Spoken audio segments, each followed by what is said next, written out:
How to turn on or turn off Google Autofill sync preferences in Samsung Galaxy S26 Ultra.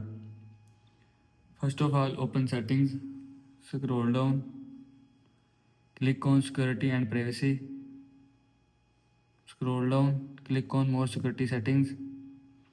Now here you will see passwords, passkeys and autofill. Now click on passwords, passkeys and autofill. Now click on Google, scroll down, now click on preferences.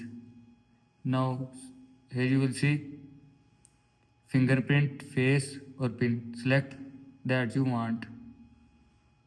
After selecting, click on continue. Now here you will see automatic with screen lock or biometric before filling payment method, authentic with biometric before filling password, sync preferences. And if you want to turn on sync preferences, then turn on this button. After turning on this button, sync preferences will be turned on from your phone. And if you want to turn off sync preferences, then turn off this button.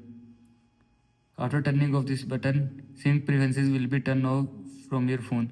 By this button, you can turn on or turn off sync preferences from your phone. This is how you can turn on or turn off Google Autofill sync preferences in Samsung Galaxy S26 Ultra. I hope you like this video and thanks for watching this video.